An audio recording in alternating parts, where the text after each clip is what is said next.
Good evening, everybody. It's now 6:30 and we shall commence the meeting of this Development Control Committee. First, a couple of general housekeeping announcements.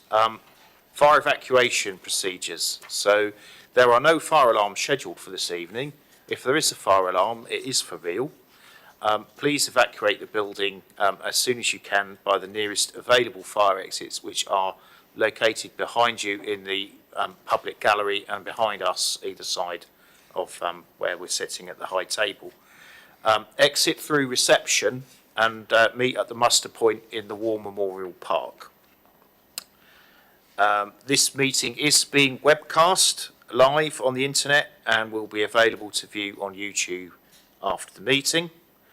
And a brief note on mobile phones. Please make sure your mobile phones are either switched on or set to silent.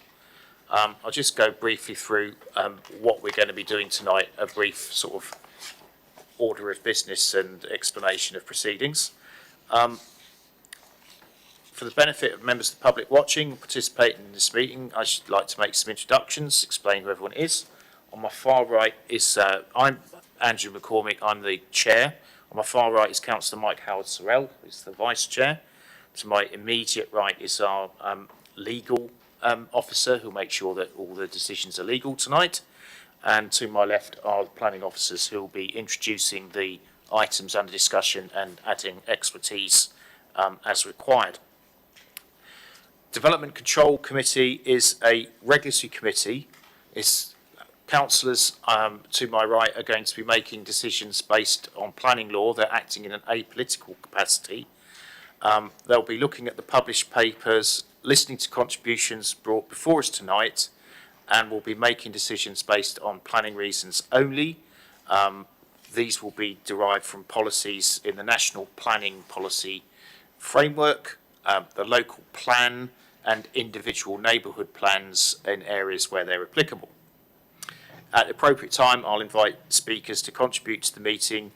The order of that is set out in the update paper, but basically we'll be asking for parish councillors, objectors, supporters and ward councillors where they have indicated a wish to speak.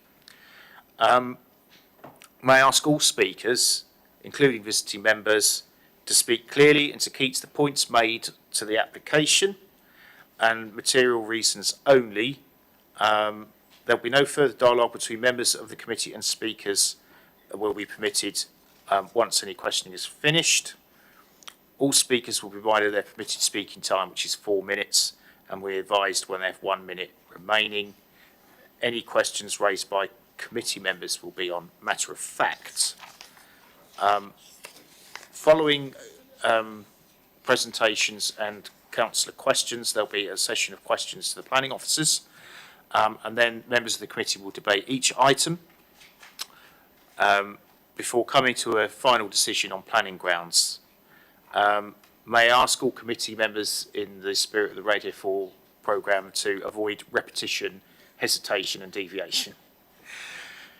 Committee members will have read the agenda reports and are likely to have raised questions ahead of the meeting. So if there aren't any questions, that doesn't mean they haven't been asked. They may have been asked before the meeting. And we've also had a viewing panel where we're looking at one of the items under consideration where we visited the site.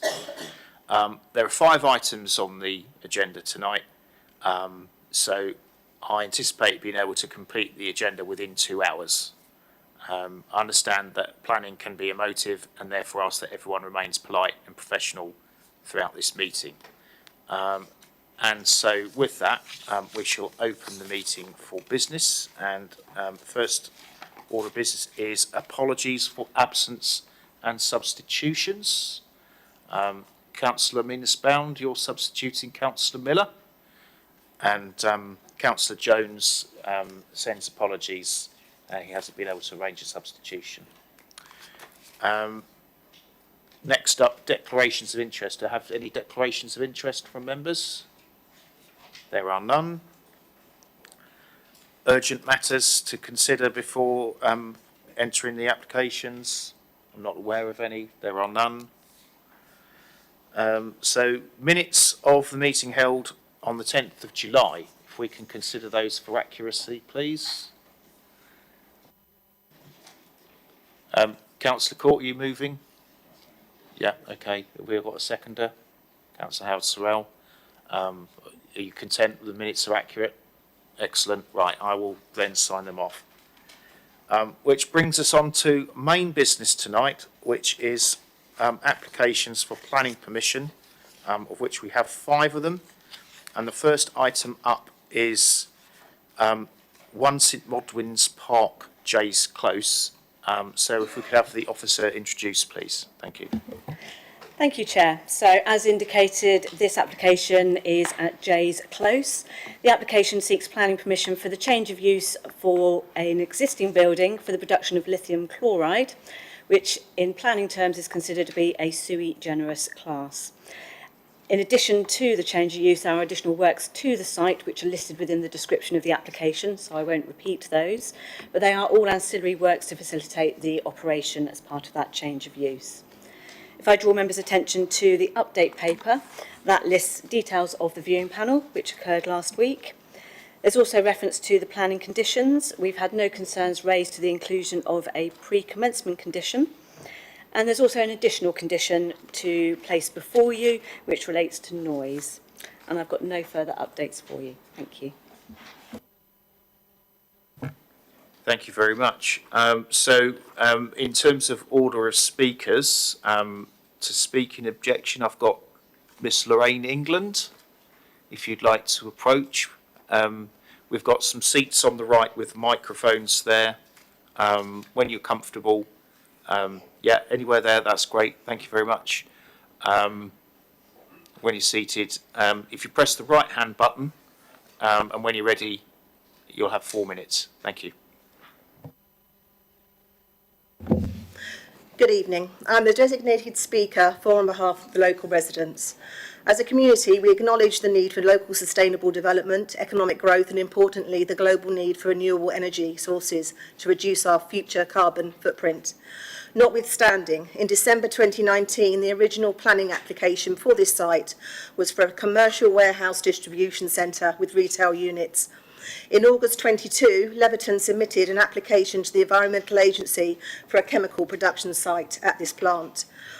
The licence was granted by the EA in November 23, the same time as a current change of use application was determined by Basingstoke Planning.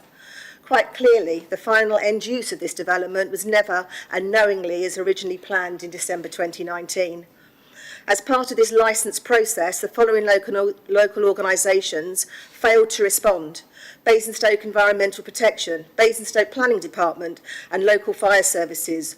All were therefore aware of this application in 22, prior to the current change of use application being discussed this evening.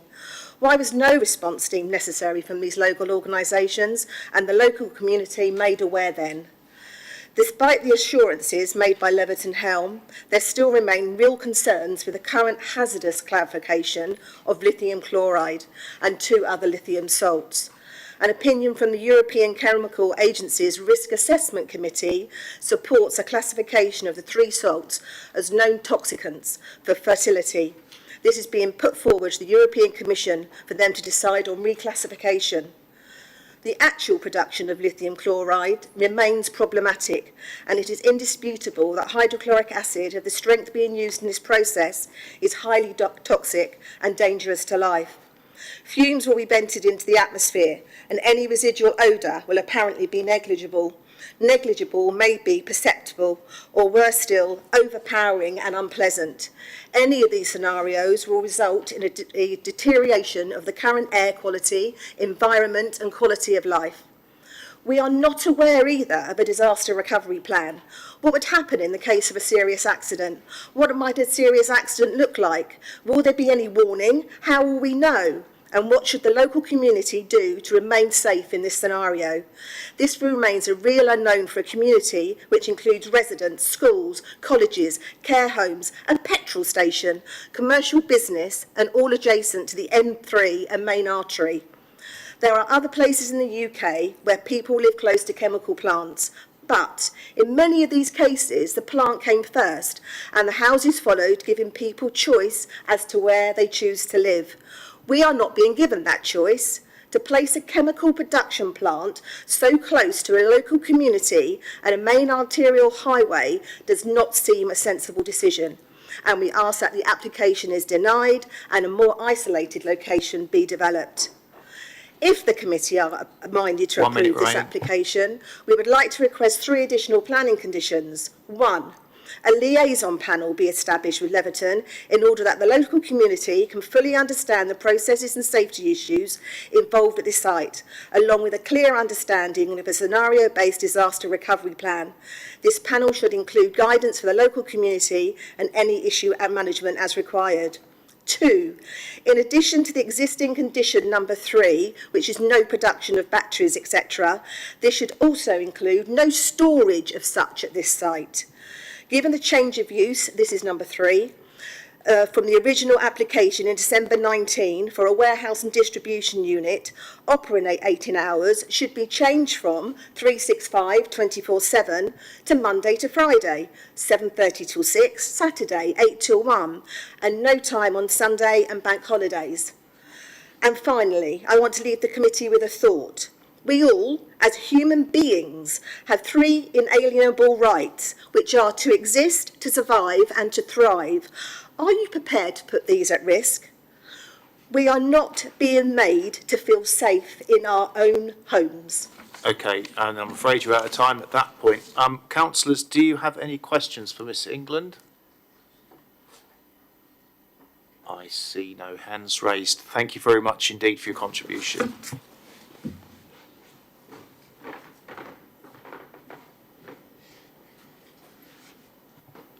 And speaking in support, we have Stephen Patty. Thank you, Chair. If you'd like to approach, the mic's still on actually, so when you're seated and ready, you have 4 minutes.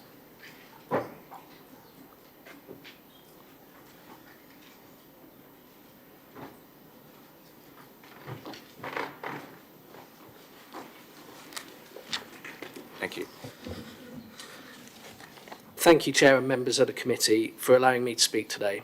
I'm speaking in support of the planning application before you for the change of use and the construction of external plants and mezzanine floor for the production of lithium chloride. I'm speaking on behalf of the applicant and operator, Leverton Helm. The business was established in Basingstoke nearly 50 years ago and has become a global leader in high-purity lithium chemistry, which supports our nation to reach net zero carbon. The business is highly innovative and employs over 80 highly skilled individuals, including chemists, engineers, and research scientists, all in Basingstoke. Leverton Helm has an unblemished safety record and has developed a world-leading technical expertise in processing lithium compounds safely.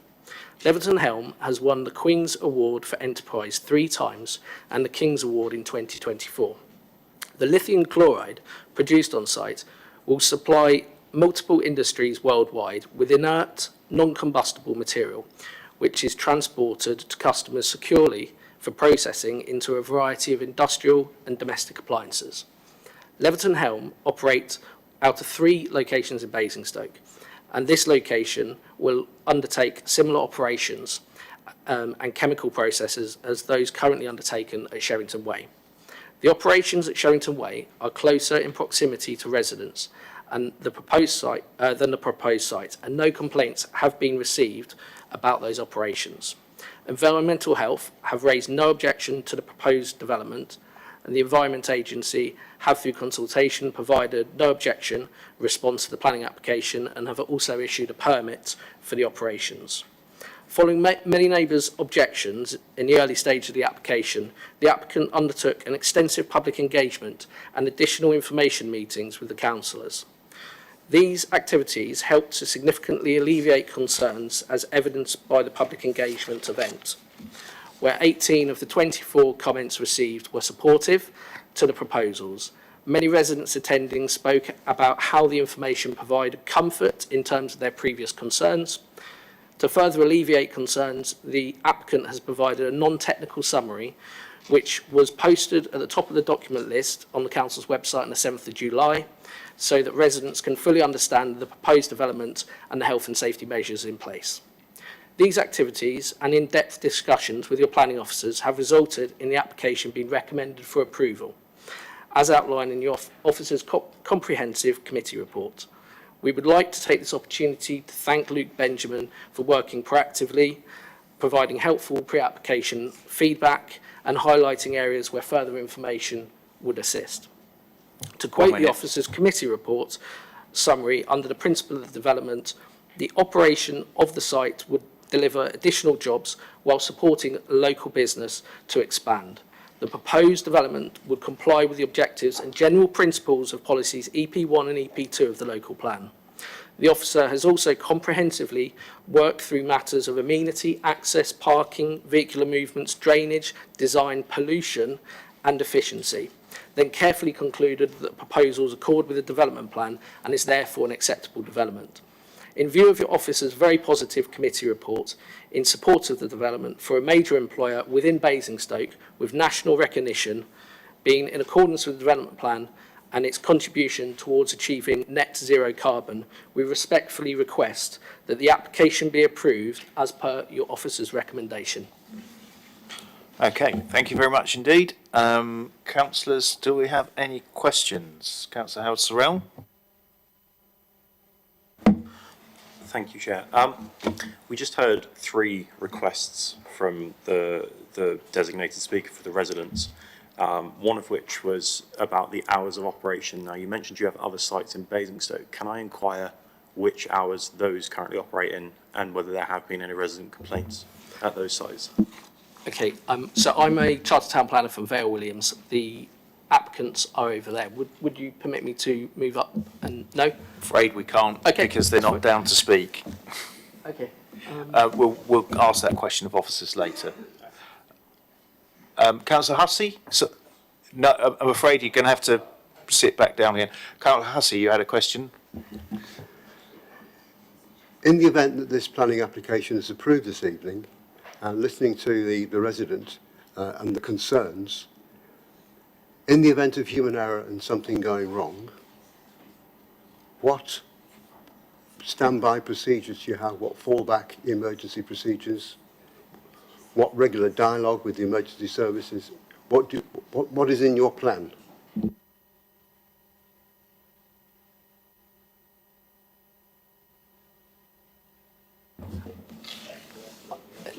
We have technical experts, and we were meant to sit together for these questions. Okay, who should we call then as a technical expert? Chair, I would suggest that the 3 gentlemen there just sit along there and then he can direct the question to the appropriate person. Right, okay, if the other 3 would like to approach.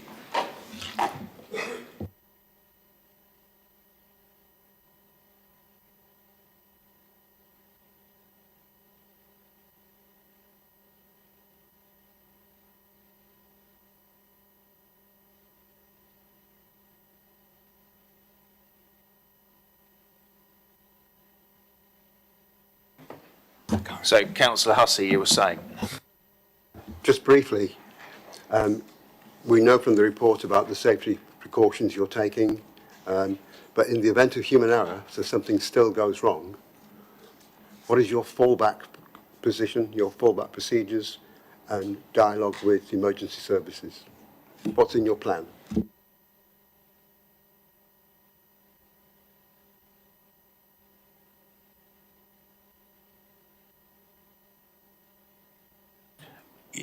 I'll allow any one of you's got the answer to speak.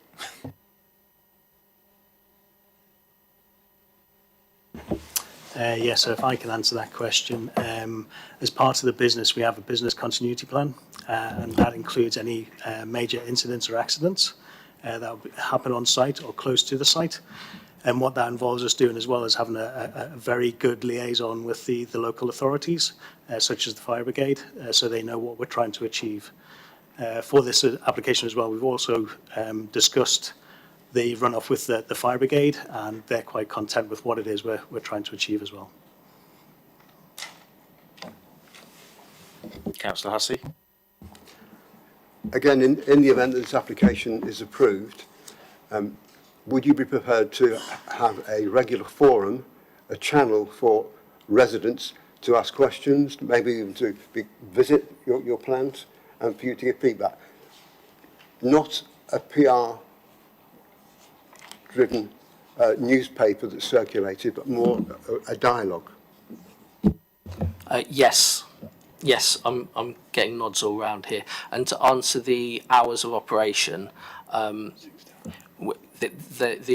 current times of 24/7 could be changed to 6 a.m. till 9 p.m. Monday to Friday, and no Saturday, no weekends or bank, and no weekends or bank holidays.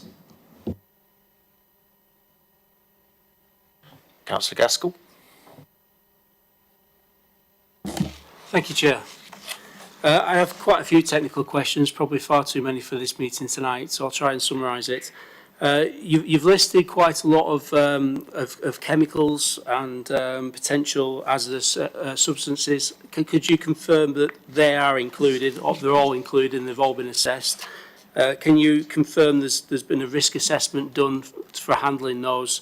And can you confirm there's an operability study carried out for the process?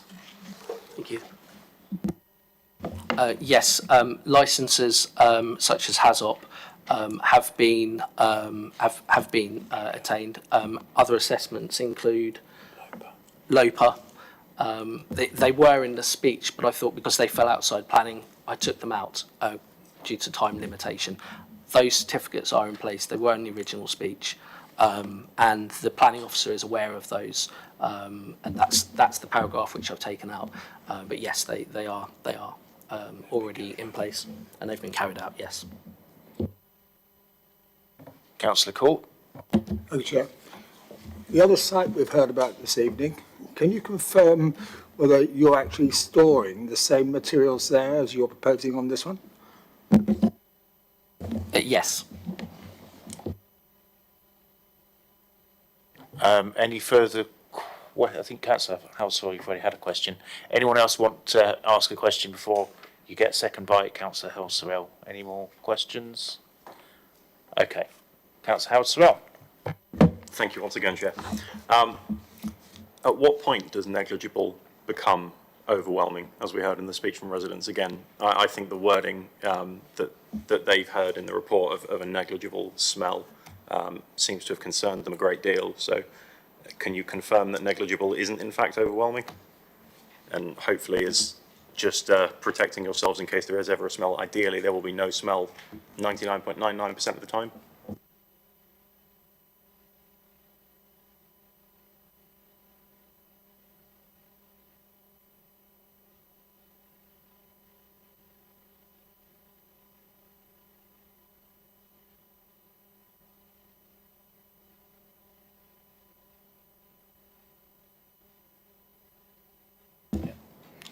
Hi. Yeah, so the Environmental Agency permit stipulates certain tests and checks that we have to carry out regularly with regards to emissions, one being odour from the scrubber stacks. We'll obviously comply with that permit and make regular checks. If we do see a deviation, then of course we'll enact the plan, which will be to safely shut down and investigate root cause. But the independent consultant that we had assess the odour element to this development has indicated in the report, or concluded, sorry, that it's negligible, and so long as we make those checks, which are in the permit, in the Environmental Agency permit, then it won't be a problem.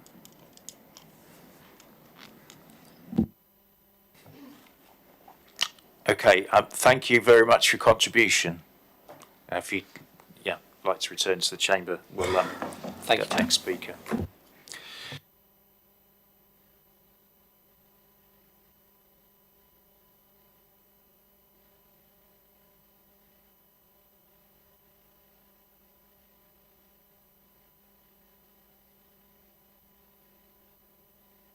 Councillor John Mackay, I've been advised you can speak as this is a major application, so if you'd like to approach.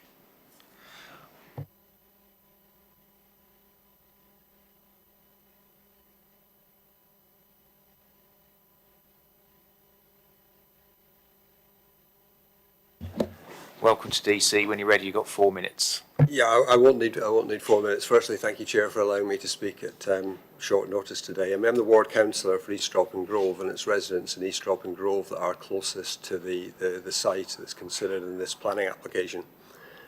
A bit of personal context: I worked in the chemical industry in a very senior management position for a long time, and the minute I saw this application, two things came to mind. It's not at the top end of the hazard scale, because my experience tells me that. But I instinctively knew that there'd be a real concern amongst the public when they understood that a chemical processing application was being made within several hundred metres of where they live. And you've already heard one speaker tonight go through in a lot of detail to sort of explain those concerns.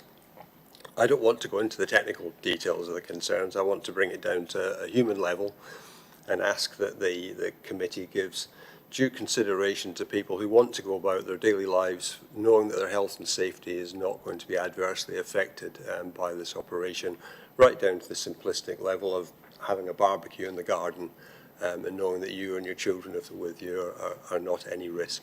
And all I can ask is that with the planning laws, I understand in mind, that the committee gives due consideration to those concerns of the residents, because there were a lot of objections raised upon the publication of the application. Thank you. Thank you very much. Any questions for Councillor Gaskell? Thank you, Chair. Yeah, just going on to that, I work in the chemical industry as well, and I have a lot of questions on this, but my fundamental question was, has a HAZOP been carried out? Part of that HAZOP will be environmental concerns and protection of public and workers. Do you still have concerns over that, even though you know that HAZOP's been carried out? If you'd like to use the mic, then it will get recorded. Apologies, yes. No, I could see from the documentation that HAZOP and LOPA and other things that I'm familiar with have been carried out. Those are the steps I'd expect them to make.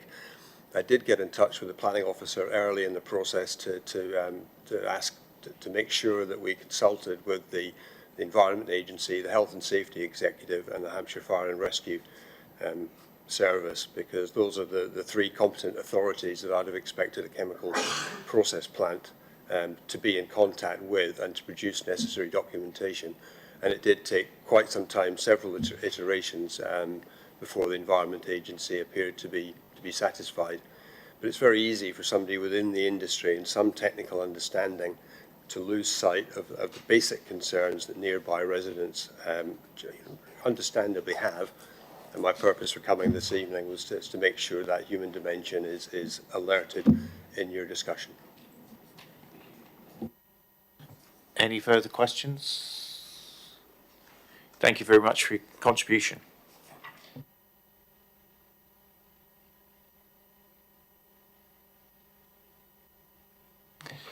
Questions for officers? Councillor Gaskell. Thank you, Chair. There's a lot of questions on the chemicals here. There's a lithium chloride. As soon as it says chloride, I think chlorine. There's no mention of chlorine in here. And now it might just be salts and stuff, which I'm concerned about, but chlorine is quite harmful. I question that. I question the fact that the fire brigade have just sent a list of recommendations. That seems so weak to me. We've been through a circumstance before where we had a battery farm next to a river, and that was because the fire brigade just gave a load of recommendations. It's just weak, it's poor. So my question really is to officers, are you satisfied that this is enough to satisfy the requirements of building this chemical plant in Basingstoke? So in response, obviously, I would refer you to the officer report that you have before you, where we have undertaken consultation with Environmental Health, the HSE, the Environment Agency, as you say, the Fire Service. We don't have any objections that have been maintained. Obviously, there are a number of issues relating to the operation of this plant that are outside of the planning process. Obviously, there is detail within the report before you on other permits, the environment permit that's required, and some of the processes that have gone into the background of that. So there's obviously sections on the hazardous substances within the report, matters relating to noise and odour. So when on balance, taking all those considerations into place and then considering against our planning policies, the recommendation before you is for permission, obviously taking into account the concerns that have been raised. Obviously, picking up on the chemical side of it, you'll also note within the report that the Health and Safety Executive have been consulted, and they have highlighted that none of the substances to be utilised on site are categorised under Schedule 1, so therefore hazardous substances consent isn't required.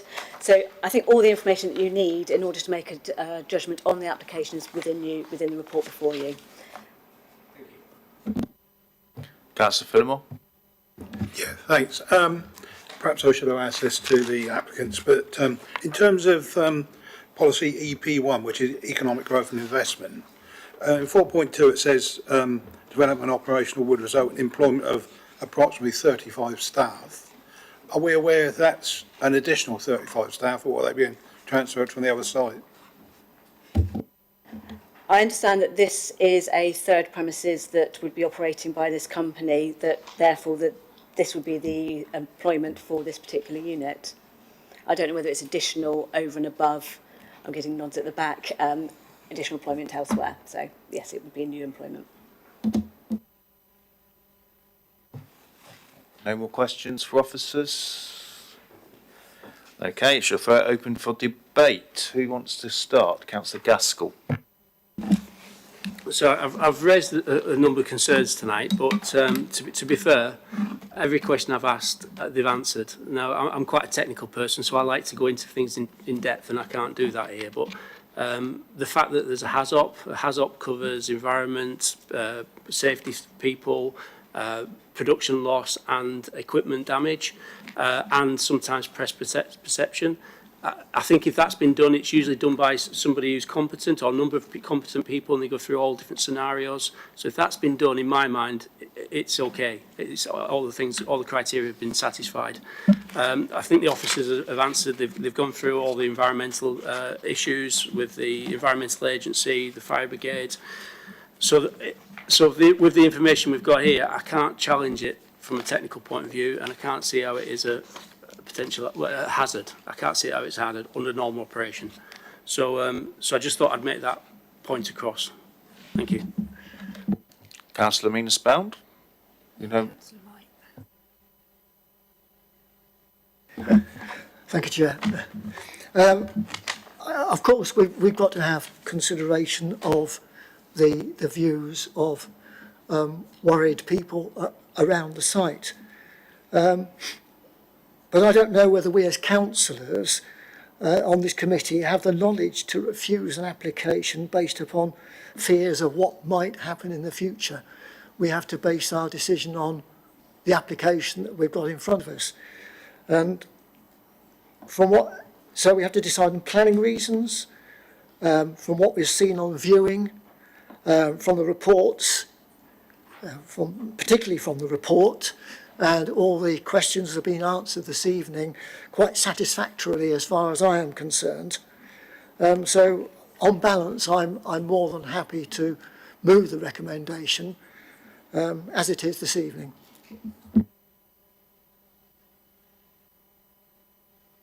Okay, and is that subject to having the liaison panel and the condition on hours as requested? Yes, absolutely. Okay, right. Okay, Councillor Hussey.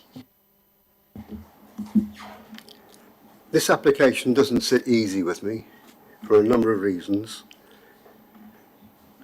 We went on the site visit and we're still discussing this application. It's not been determined, but most of the work required for the site to become operational has been completed. So this is really a retrospective application. But even so, I've looked at all the other details and the objections that have been listed, and all the experts have come back with answers. Highways have come back, insignificant amount of impact on the road network.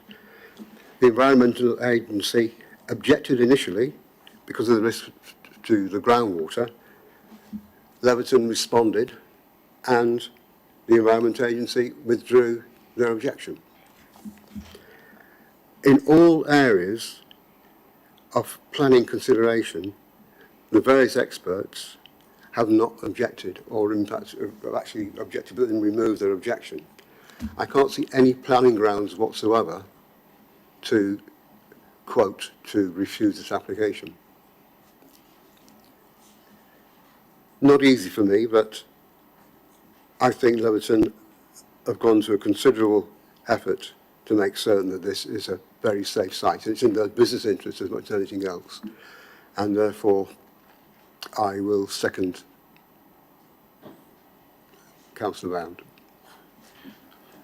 Thank you very much for that. So we have a live proposal moved and seconded. Does anyone?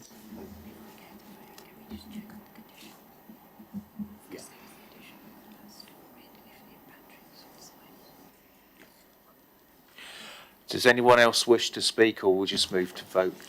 I would just like to make one little point. Should this application be approved and the regular forum be set up, I would like to be invited by Leverton Helm to be with the residents in those regular forums. Okay, I'm sure we can work that out. Okay, so in voting for this recommendation, there were three conditions that we were going to add. One was the liaison panel. One was no storage of batteries. We can't do that one as a condition. The liaison panel. Oh, right. I've been told we can't. What's going on? If I can just come back and just clarify on the three conditions that were asked for. So the first one was about establishment of a liaison panel. Now that would sit outside the planning process, but we could cover that by an informative. The second one was about having no storage of lithium batteries at this site. Now that was with a request to amend condition 3 in your agenda, which is on page 53. We could do that to read no production or storage of electrical vehicle batteries, cathode material or lithium metal shall take place on site. So that's an additional storage restriction over and above what's in condition 10, which is also a storage condition. And there was also a condition requested about operating hours. There was a subsequent follow-up where the applicant indicated that they would be willing to operate from 6 a.m. to 9 p.m. Monday to Friday with no weekend working at all. And that would be an alteration to what they are able to do at the moment, which is 24-hour working. Okay, Councillor Gaskell. Thank you, Chair. I just question why we're putting this stipulation for battery storage, because we're trying to promote cars, we're trying to promote energy storage. I mean, we can put mitigation in firewalls and things like that, so we can keep them away from hazardous substances or flammable substances. So I just question that. It's really down to the mover what conditions you want to put in it, but that was what was put, earlier on in the meeting, and there doesn't seem to be a problem with having that as a condition.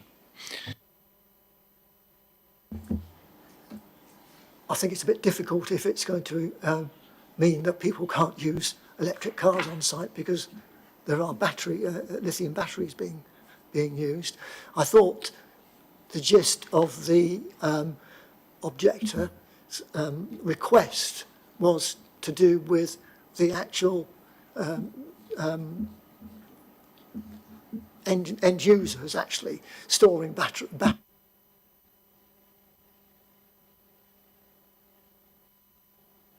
Sorry, that they were actually going to do that.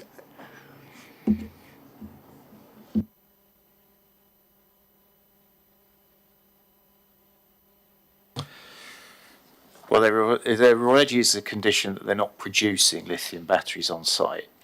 So I think it would be relatively straightforward. And I can't really see why, if you're not producing batteries on site, why you'd want to store a significant quantity of batteries on site. That will be my take. Yeah, okay. But in terms of an informative on the liaison panel and the hours of operation, you're happy with that? Yes. Right then, we shall move to vote. Those in favour of the recommendation and the proposal on the table, please show. Okay. Those against and abstentions, because I didn't put my hand up. Right. can we have the decision, please? Thank you, Chairman. So that application has been moved for approval, and that is subject to the additional condition within the update paper, the conditions within the agenda, and also the additional condition on hours of operation and an informative to establish a liaison panel. Thank you. Okay, thank you very much. Which brings us on to our next item for consideration tonight, which is Kennel Farm, Beggarwood Lane. And Bethan, if you'd like to introduce, please. Thank you, Chair. This is a full planning application for the change of use of a stable building into a residential dwelling. The application has previously been heard before the Planning Committee with a resolution to approve having regard to the presumption in favour of sustainable development due to the Council's inability to demonstrate a 5-year housing land supply. Since then, the NPPF has been revised where the Council only needs to demonstrate a 4-year supply. Therefore, policy SS6 is given full weight and a tilted balance is not applied. This was due to a section 106 going on in the background since the last meeting it was heard at. As a result, the application has been provided with information to evidence that the development complies with criteria C of policy SS6, being the reuse of a redundant permanent building that does not require substantial extension, rebuilding or alteration. There is no further update and the application is recommended for approval. Thank you. Thank you very much. We don't have anybody down to speak on this application. So, councillors, I will invite you to ask any questions you may have of officers. I see no hands going up. Okay, in which case I shall throw it open to debate. Councillor Harold Sorrell. Thank you, Chair. I'm happy to move the recommendation. This, I think, wasn't a super contentious one the first time around, and I'm not sure the change in circumstances is going to particularly change anybody's mind. So I'm happy to move it as the recommendation stands. Thank you very much. Do we have a seconder? Councillor Bound. Okay, does anybody wish to speak on this before we move to vote? Okay, we'll move to vote. All those in favour, please show. Any against? And any abstentions? 1. Okay, I think that's carried. If we could have the decision, please. Thank you, Chair, and that's approved as per the agenda. Thank you. Thank you very much. The next item up for consideration is Colton Harts Lane, Burclere. And Catherine, if you'd like to introduce, please. Thank you, Chairman. So this application is for reserved matters, where outline planning permission has already been granted for the erection of 2 dwellings at this site.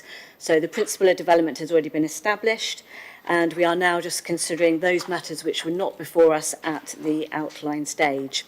So we are only considering appearance, scale and landscaping, which were reserved for later consideration, where the outline granted the principle of development, access and layout. I don't have an update for you, so it's as per the agenda with a recommendation for permission.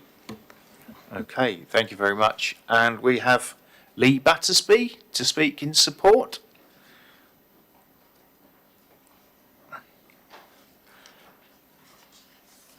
Welcome to Development Control. When you're ready, if you press the right-hand button, you'll have 4 minutes. Thank you. Thank you, Chairman and members of the committee.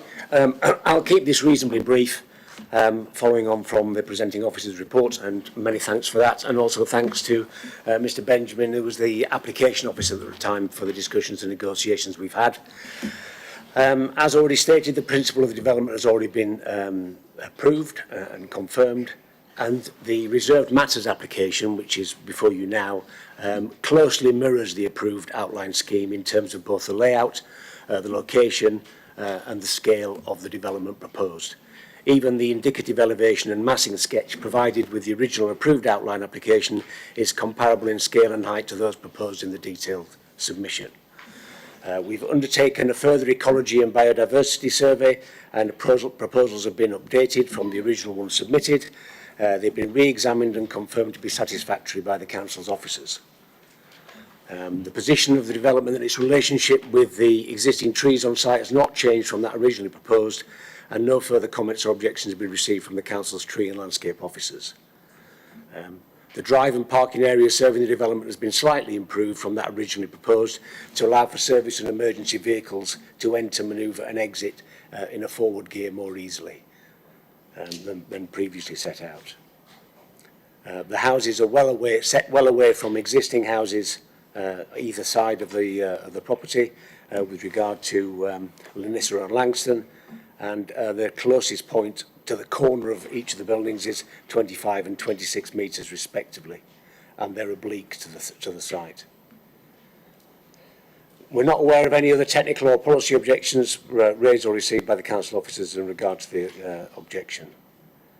Most of the points raised in objection from local residents are items which have already been cleared and considered by the planning inspector when the application was approved at appeal.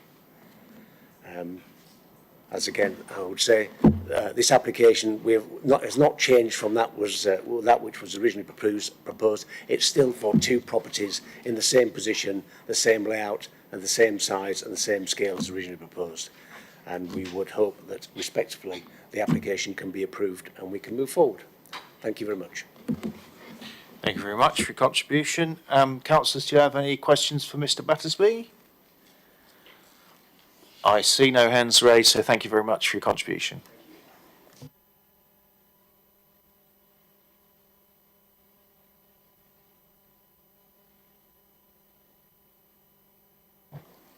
Any questions for officers? I see no hands raised. Okay, so we'll throw it open to debate. Would anyone like to go first? Councillor Durrant.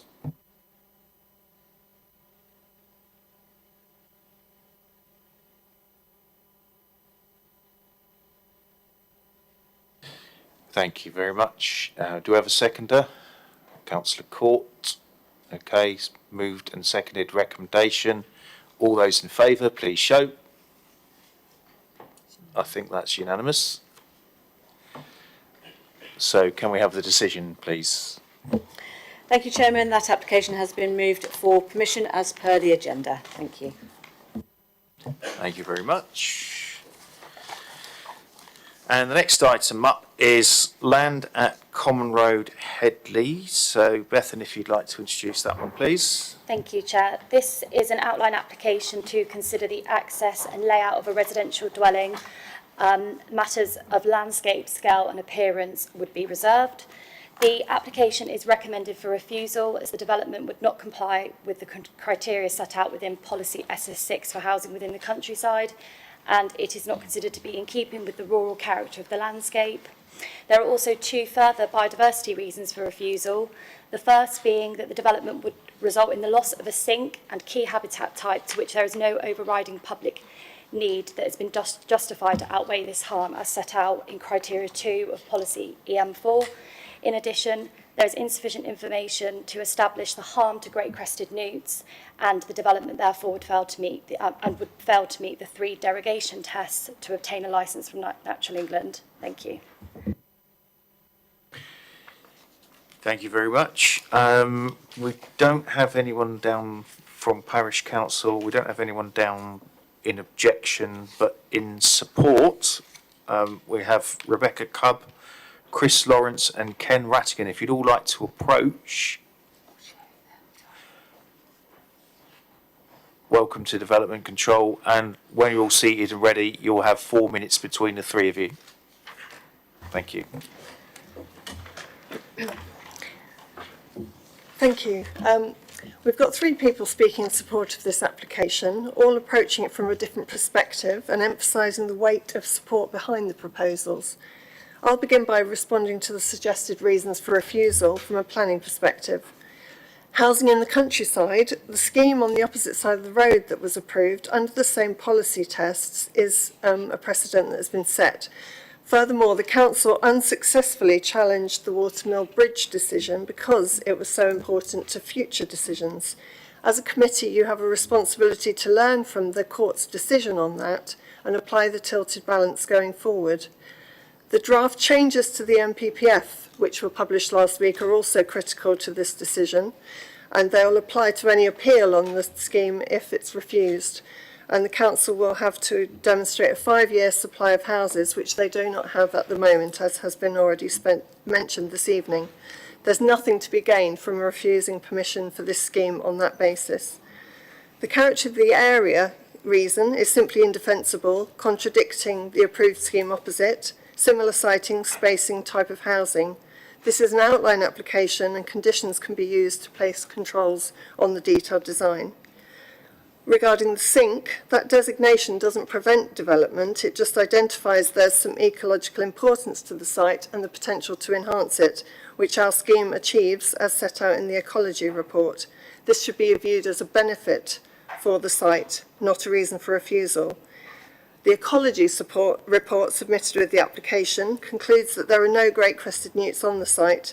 The crude naturescape mapping doesn't trump a site-specific assessment by a qualified ecologist.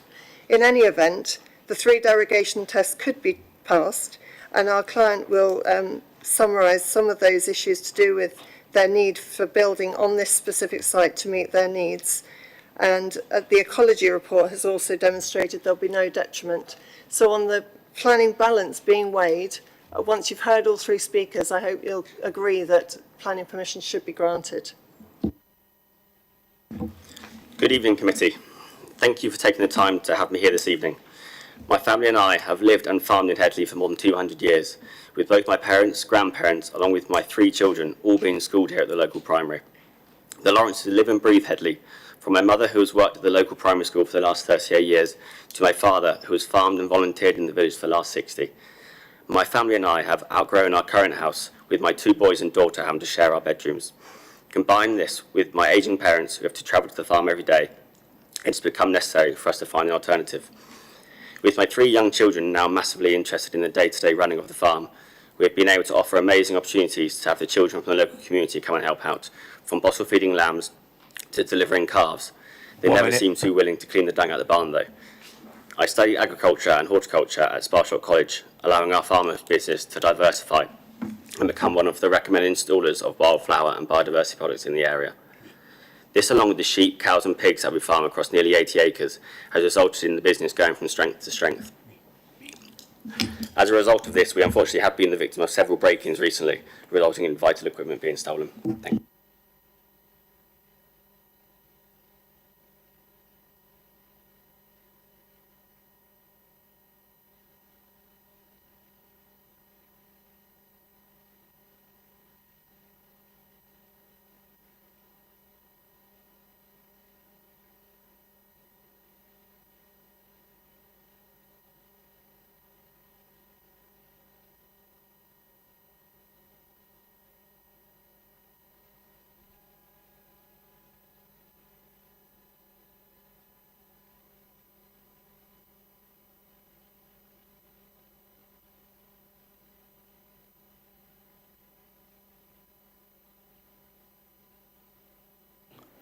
Thank you very much. Councillors, do you have any questions?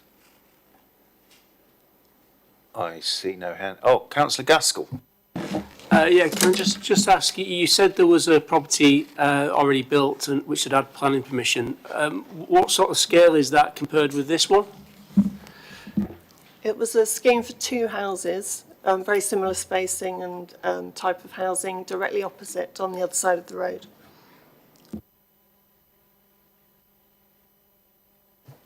No further questions. Thank you all for your contribution.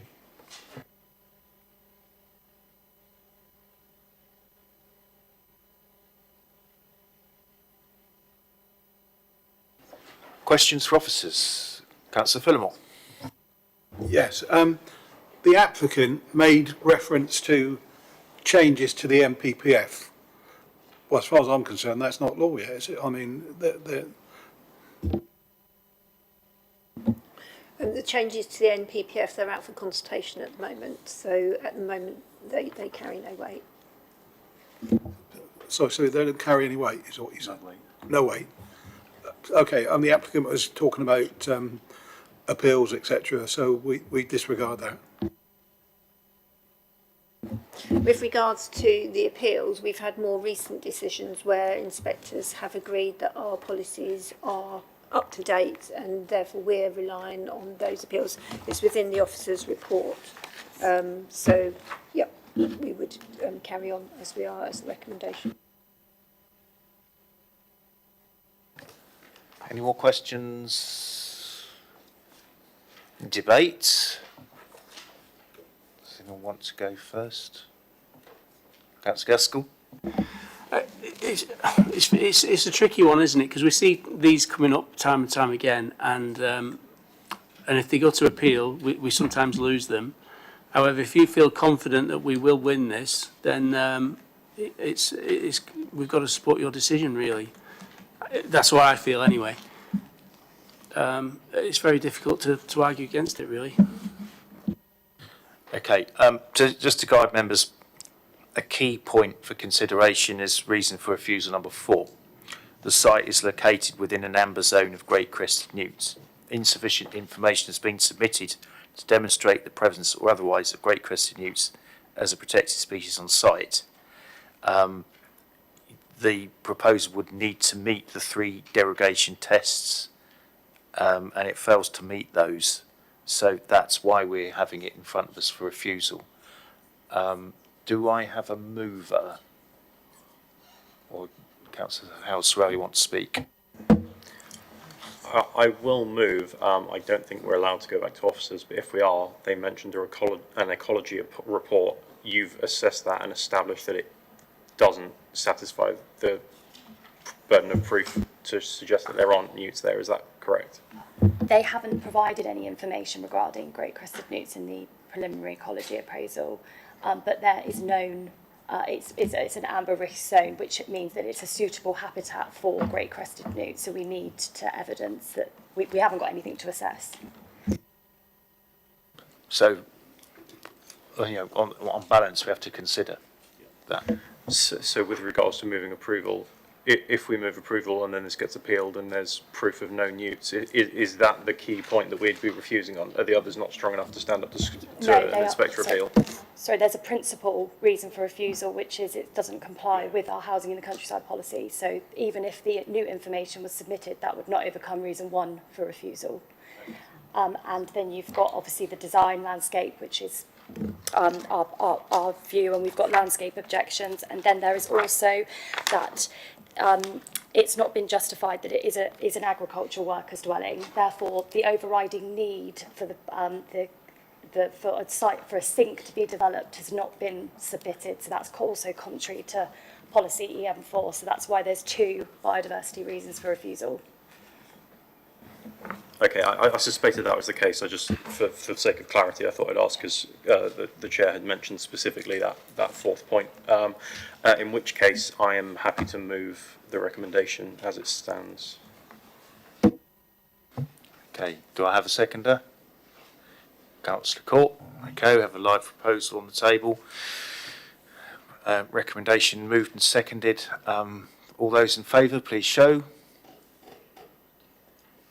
All those against? Any abstentions? 1.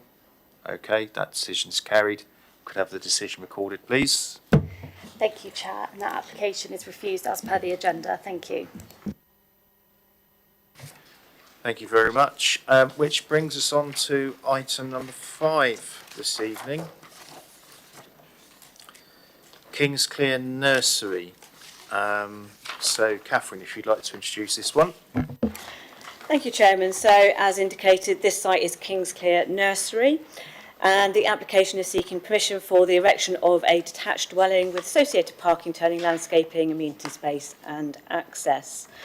Members will note from the report there has been a previous scheme approved at this site, but you will also note that the current scheme differs significantly in terms of its design. I would just draw members' attention to the update paper, and just to add into the heading for this particular item under ward councillors that we should also have Councillor D. Conquest in there. That's been omitted in error. As by way of a further update, we've received some further information with regards to Great Crested Notes that's been assessed by our biodiversity officer. However, that information hasn't been considered to be complete enough to withdraw the reason for refusal number 4 within your agenda this evening. We've also had an additional representation, and to assist members within the update paper, we have included the site plan and elevations and floor plans of the scheme previously considered for this site, which was of a sort of a barn-style property. And we've also provided an overlay of the footprint of the original scheme and the current scheme. And I've got nothing further to add to the update. Thank you. Thank you very much. So we don't have anyone from the parish council down to speak. We don't have any objectors down to speak, but we do have speaking in support Mr. Pettit, Mr. Rattigan and Mr. Farrell. If you'd like to approach, please.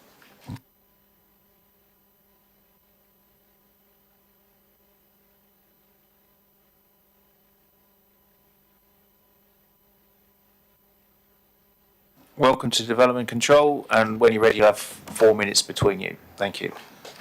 Thank you, Chairman, members of the committee. Sat alongside me is Paul Farrell, who is one of the future occupants of the property, and Ken Rattigan, who is the former ward councillor. Good evening and thank you, Mr. Chairman, esteemed members of the committee and honourable councillors. My name is Paul Farrell. I represent my wife, Yawen, who is the actual property title holder, and my son Connell is with us this evening as well. Our family have been searching for our perfect new build country home property for the last 5+ years, and finally located and purchased the current land due to its quiet, private and almost publicly invisible location. Being close to Cheam School is also, where Connell attends, is also an added bonus. We are an extremely eco-conscious family with committed plans to return well over 60% of the land to as close to native ecology as possible.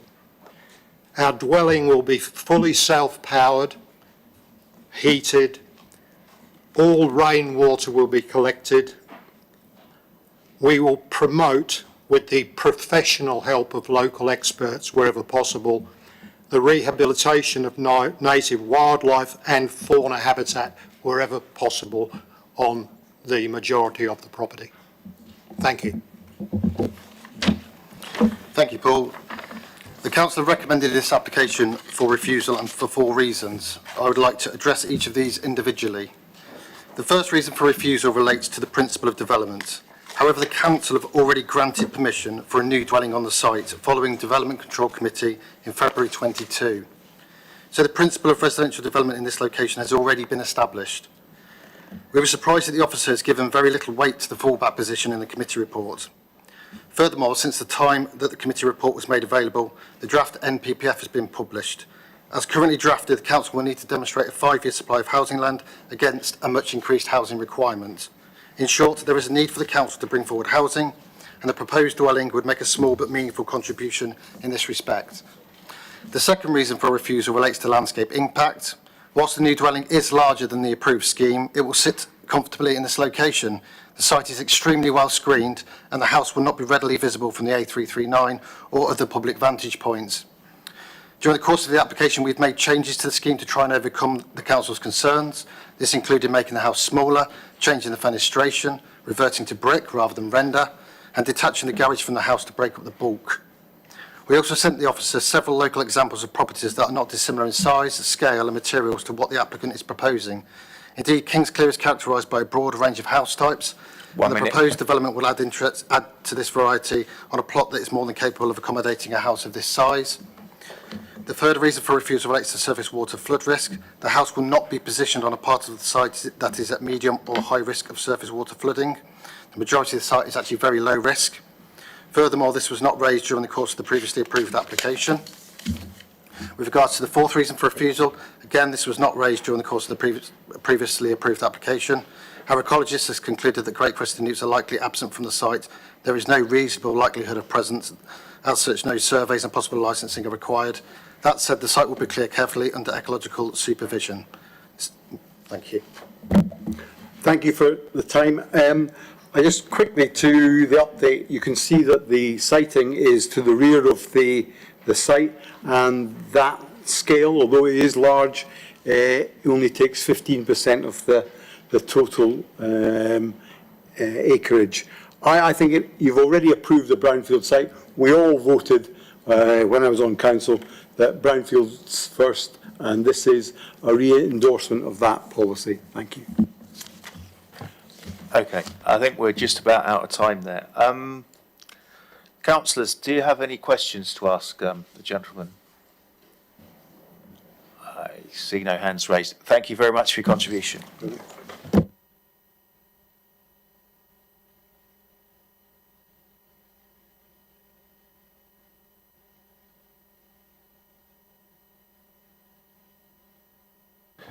Do I have any questions for officers?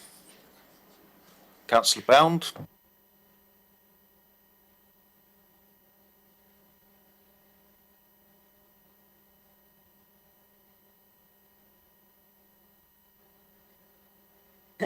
So the layout that you can see with all the sort of vegetation, that is the original, where you can see a rectangular building which is sort of shaded, complete towards the front of the site to the north.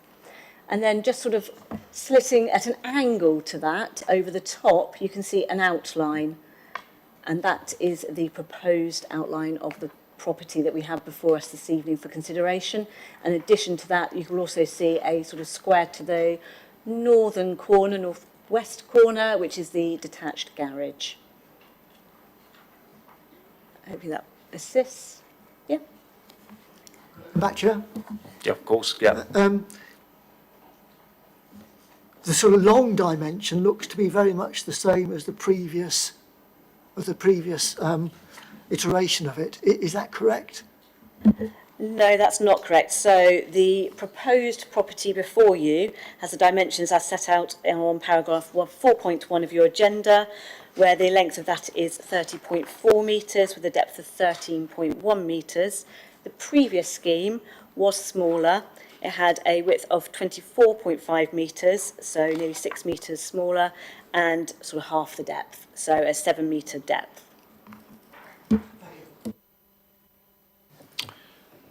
Any more questions, officers? Okay, debate. Do you have anyone wanting to go first?